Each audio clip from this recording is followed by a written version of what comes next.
Salut, c'est CamroSZN et aujourd'hui on va tester ceci, ce Sony Vaio que j'ai reçu dans le colis de la dernière vidéo. Et déjà, ce qu'il faut noter, c'est que le PC n'a pas été utilisé pendant longtemps et en fait il n'a jamais vraiment été utilisé. C'est-à-dire que je me suis rendu compte, faisant le mini test de la vidéo, qu'en fait l'installation Windows 8, elle datait d'époque. Parce que oui, en fait, dans ce PC, comme vous pouvez le voir ici, il y a Windows 8.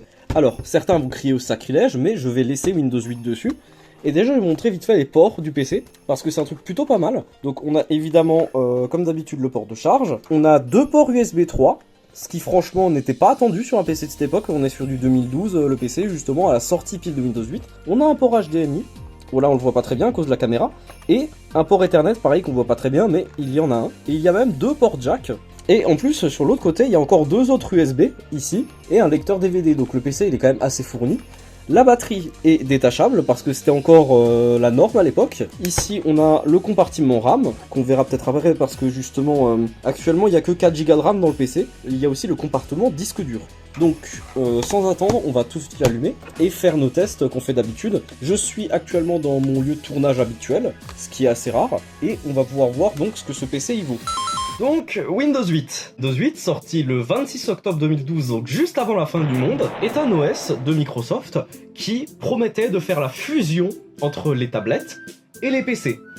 Ça s'est mal passé. Déjà, la première critique que les journalistes leur ont fait, c'est « il est où le menu démarrer ?» Le truc, c'est que il y a bien le menu démarrer. C'est juste qu'il est bien planqué et il apparaît plus sur une forme de liste. Sauf que le souci, c'est que quand tu changes l'habitude de personne qu'utilisait depuis 20 ans avec Windows 95 le menu démarrer, ça passait moyen. Mais, Windows 8, il avait quand même des avantages. Premier OS de Microsoft qui était compatible avec le NVMe, même si le support était un peu bancal. Le support d'ARM avec Windows RT, parce que comme dit, c'était un OS de tablette aussi. Et aussi, c'était l'un des Windows les plus performants. C'est-à-dire que Ramtech ENG avait fait un test, c'est l'OS qui démarre le plus vite. À condition d'avoir du matériel compatible, parce qu'il fallait certains jeux d'instructions que certains PC n'avaient pas. Même s'il y avait des moyens de bypass, on y perdait un petit peu en sécurité. Le fait que Windows Defender ait vraiment été amélioré, le fait que le noyau soit enfin isolé, c'est déjà deux trucs qui font en sorte que c'est super sécurisé.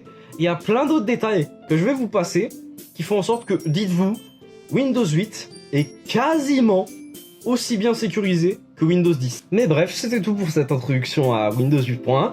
Revenons sur la vidéo. Parce que oui, en fait, il y a 4 Go de RAM et un petit disque dur 500 Go à 5400 minutes, mais si jamais c'est pas assez. Caché dans cette boîte d'appareil photo, il y a quelques gigas de RAM en plus, donc on va pouvoir un peu plus profiter du PC. Je précise que le touchpad, là, il a l'air de fonctionner, mais le souci, c'est qu'une fois sur deux, il merde.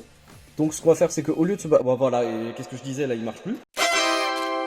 Donc au lieu de se baser sur le touchpad, on va directement utiliser une souris. Vite fait vous montrer les composants qu'il y a dedans. Donc dedans, dans performance, on a un Pentium, un 987, et juste je vais faire taire McAfee parce que lui ça c'est un truc qu'il faisait à l'époque, il mettait beaucoup McAfee. Donc là de ce qu'on peut voir on a deux cœurs, les deux qui vont à 1,5 GHz, avec seulement 2 mégas de cache. Notre plus grosse faiblesse va probablement être le processeur, et en termes de mémoire donc nous avons 4 Go de RAM à 20 GHz, c'est pas une blague, c'est écrit juste ici. Alors, je rigole, hein, c'est pas vraiment 20 GHz, c'est juste que Windows il s'est planté sur l'affichage. C'est-à-dire que là, justement, emplacement utilisé 1 sur 2, ça veut potentiellement donc dire qu'on peut le monter jusqu'à 8 Go de RAM, voire 16, et c'est donc pour ça que j'ai ramené autant de RAM. Mais trêve de bavardage, passons aux différents tests que j'aime bien faire d'habitude. Là, ce qu'on va commencer, c'est faire un test vite fait de la sono. Alors, ce qui est bien, c'est que sur Windows 8, il y a encore des musiques qui sont intégrées. Bon, c'est pas les meilleures, mais ça permet... School of Swag! Ça permet de justement tester quand même la sono. Je sais pas ce qui est le pire entre la sono ou la musique. Ça doit juste être moi qui a des goûts musicaux douteux, j'imagine. Alors ce qu'il faut aussi savoir donc, c'est que Windows 8, Cameron du montage vous l'expliquera un peu plus, mais il y avait donc une volonté de fusionner les PC et les tablettes. Ce qui fait que ce Sony Vaio, il a un écran tactile. Et ça c'est pas mal. Alors déjà, on va voir ce qu'on a en termes de logiciels préinstallés, ce qu'ils nous ont mis, Sony. Alors le truc, c'est que Windows 8 n'a pas de menu démarrer. Ça, c'est un petit peu son gros problème. Mais, bah déjà, qu'est-ce que c'est que ça? Intel Up App, contrat de licence, ouais, j'accepte. L'application n'est pas disponible en ce moment. Et c'est ça le problème des applications qui sont basées sur le cloud. C'est que Vos enfants ne sont pas protégés en ligne. Mais qu'est-ce que je m'en fous? Ah, ma café! Stop! Je m'en fous! Annulé! C'est peut-être le seul truc que je vais dégager, ma café. Mais tais-toi, ma café! Ah, on va voir ce que c'est VayoCare. Les outils premium sont des outils complémentaires destinés à améliorer les performances de votre ordinateur. Ils peuvent être ajoutés à VayoCare en souscrivant à un abonnement d'1 an. Non mais, déjà à l'époque, ils faisaient des conneries avec ces abonnements. Et c'était il y a 14 ans, faut se dire. Ça fait 14 ans qu'on bouffe des abonnements de merde, là, comme ça. Là, ce que je vais déjà essayer de faire, c'est qu'on aille sur Internet. Et donc là, ce qu'on va faire, c'est qu'on va déjà faire un petit test. Ce que j'aime bien faire, c'est tout simplement de charger une vidéo YouTube, généralement une de mes propres vidéos. Parce que là, on a un processeur dual-core à 1,5 GHz. Et j'ai remarqué que YouTube est de plus en plus gourmand. Donc, est-ce qu'il sera absolument capable? Pour l'instant, en vrai, ça m'a l'air pas mal. Ce Pentium, il reste quand même plus rapide que mon corps d'audio de mon ThinkPad R500, sauf que bon... Ouais, non, c'est à peu près la même vitesse. Ouais, il a vraiment du mal. Salut tout le monde, c'est Astarion, j'espère que vous allez bien. Alors, les vidéos ont l'air quand même de se charger. Là, c'est de la 300... Attends, je vais tenter en 1080p. Salut tout le monde, c'est Astarion, j'espère que vous allez bien. Ouais, en vrai, ça a l'air plutôt pas mal. Tu peux encore vite fait quand même utiliser YouTube. Bon, là, c'est une vidéo de 3 secondes, mais attendez, je vais mettre un truc un peu plus long. Ah bah ça, par contre, les pubs, c'est instantané, hein.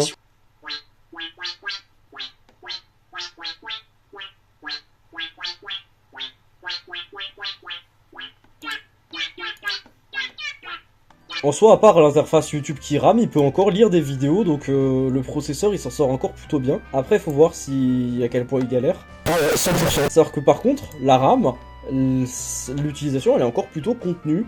Vu que c'est Windows 8, c'est encore 2,2 Go sur 4. Donc en vrai, ça va. Et là, ce que je propose, c'est qu'on fasse un test en jeu pour voir si ça marche. Alors, j'ai préparé plusieurs jeux.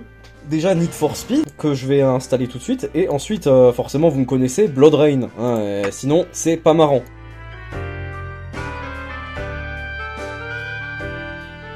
Donc maintenant, on va pouvoir enfin tester les jeux. Alors, ça a pris une éternité de tout installer. Mais quand je dis une éternité, vraiment, je pense que vous pouvez le voir sur l'heure, là. Et on va commencer par... Allez, Blood Rain. D'autres résolutions, là, beaucoup trop hautes. Voilà, 1024 par 768. Il a tout mis au max, en vrai, je pense qu'on peut se permettre. Là, sur Blood Rain, lorsqu'on arrive, je dirais pas au deuxième niveau, mais à peu près au début du jeu, là, déjà, au niveau des FPS, ça tombe.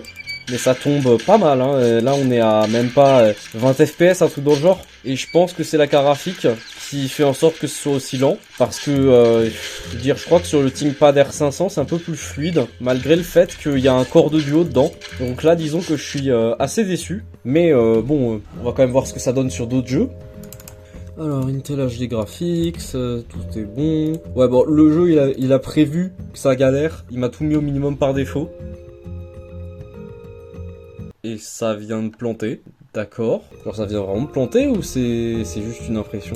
Bon bah c'est pas une blague, Blood Rain 2 refuse de se lancer. Tant pis. On va tester, allez, Action Time Manine. Allez, c'est parti pour Half-Life 2. 20 FPS sur la cinématique, c'est pas ouf, hein. Bon, en dehors de la VF catastrophique, on a 30 FPS. Ce qui... Ouais, pas mal. Messieurs, bonjour.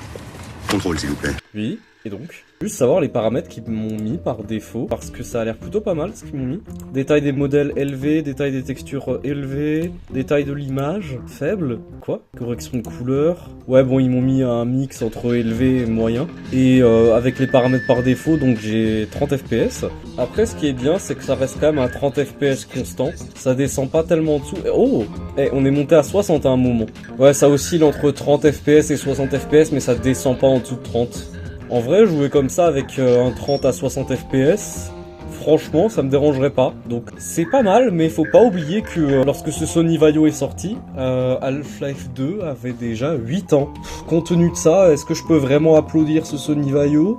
Je sais pas. Bon là, ce que je vais faire, c'est plus par fun que par pure utilité. Je vais lui mettre quelques barrettes de plus pour voir si avec 8 ou même 16 Go de RAM, ça améliore les performances. Spoiler, ça va strictement rien changer, mais au moins je pourrais dire, j'ai un Sony Vaio tactile en Pentium avec 16 Go de RAM. Et pouvoir dire ça, c'est quand même la meilleure des choses. Et ça me donne aussi une excuse pour vous montrer le BIOS, parce que je ne suis pas encore allé dans le BIOS, il faut que je regarde à quoi ça ressemble. Alors, je viens d'installer les 16 Go de RAM. J'ai pas encore fait le test. On va voir si il arrive à démarrer. Déjà, je vois une LED orange. Est-ce qu'il arrive à démarrer? On va aller directement dans le BIOS. Alors, VaioCare, mode de récupération. D'accord. Bah, on va démarrer le BIOS. Alors, au moins, le BIOS, il détecte l'intégralité de nos 16 Go de RAM. Ce que je trouve juste hilarant, parce que je tiens à rappeler qu'on a un Pentium avec 16 Go de RAM, et que non seulement ça fonctionne, mais en plus, il détecte l'intégralité de ça. Allez, par contre, niveau option du BIOS, littéralement, tu peux juste changer si tu veux ton mode CSM ou pas, et bah, c'est à peu près tout, quoi. Hein. Donc, il y a vraiment rien à voir dans ce BIOS. Donc on va tout de suite retourner sur Windows. Bon, par contre, j'avais pas vu. Il y a beaucoup de trucs dans le menu démarrer, hein. Agatha Christie, Death on the Nile. Quoi? Polar Bowler. Ah oui, il y a aussi Vaio Movie Creator. Est-ce que ça sera littéralement Movie Maker, mais version Sony Vaio? Ça c'est encore un logiciel de montage, hein. Je sens que je vais encore faire une nouvelle vidéo sur logiciel de montage pas connu, là. Hein. C'est-à-dire qu'en plus là on a plein de duplicata d'applications, c'est-à-dire que ici on a musique, mais ici on a musique de Sony. Attention, c'est pas la même chose. Après je dois dire, je préfère quand même l'interface plein écran là comme ça de Sony plutôt que celle de Microsoft. Donc qu'est-ce que c'est que ça avec Ah, j'ai pas le droit de lancer Agatha Christie, d'accord. Cyberlink Power DVD. Je croyais que c'était une installation à peu près clean de Windows, mais c'est... Il y a beaucoup de trucs. Fate, attends, il y aura des fanboys. Ah, profitez bien de votre session de jeu gratuite. Ah ouais, d'accord. Ouah, le SFX en plus. Oula, qu'est-ce que c'est que ce truc? Ah, j'ai compris, c'est Fable, mais en fait c'est Fate. Même pour 2012, c'est moche. Je peux avoir un chat. Trop bien. Elle s'ouvre sur une infinité de... C'est quoi cette merde? sur des terres souterraines. On dirait l'intro de Ninjago, la voix du type. Il y a de ça bien longtemps, le monde de Ninjago fut créé par le tout premier maître du Spinjitzu. Le voyage a commencé. Pourquoi on dirait un remix de Butterfly? Allez, c'est de la merde. C'est vraiment de la merde. Ouah, c'était pourri, hein. Par contre, moi... j'en ai un bien, un jeu. Sakuya Isaoi gives you advice and dabs. J'ai vraiment payé ce jeu. Il était en promo. C'est là que je rentabilise les quelques centimes que ça m'a coûté. Hello. Vous êtes là? Vous êtes...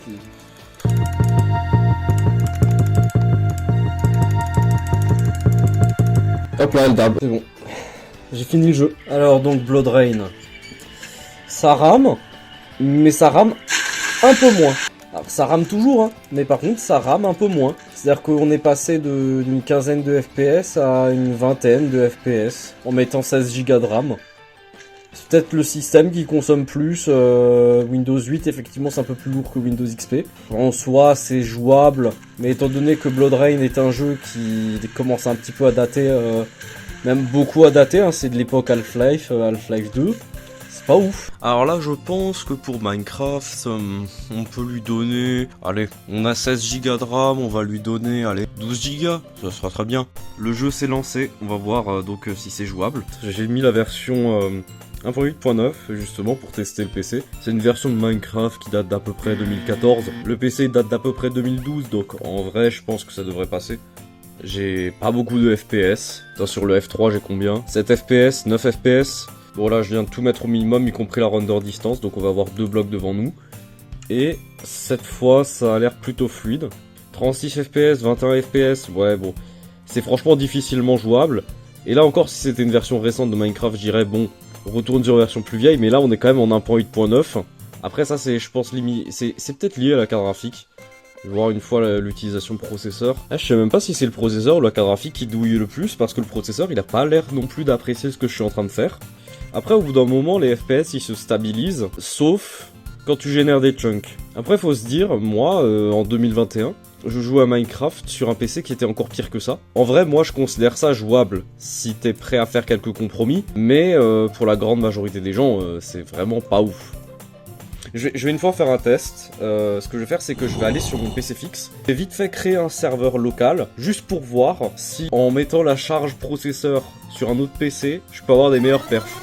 Alors après avoir bien galéré, parce que les serveurs de Mojang n'aiment pas trop la 1.8, je suis donc connecté à mon PC fixe à travers donc un serveur Minecraft, et j'ai pas l'impression que ça change grand chose. Ah quand même, on monte de temps en temps vers les 60 FPS, mais pareil, hein, là, lorsque je génère des chunks, après c'est aussi parce que peut-être le serveur... Non, c'est bon, j'ai un i5 10600 hein, sur le PC fixe, hein, devrait pas y avoir de soucis. Mais comme vous pouvez le voir, ça change strictement rien. Et à la limite, ça empire peut-être même les perfs, parce que là, on descend vers des fois 7 FPS. Ouais, là par contre, c'est difficilement jouable. Hein. Même moi, à l'époque, qui avait un PC en Pentium Dual, même moi, j'aurais trouvé ça lent. Donc, conclusion de cette vidéo, eh ben, ce Sony Vaio, alors, pour l'utilisation globale, genre Internet, Firefox, tout ça, YouTube, en vrai, ça va.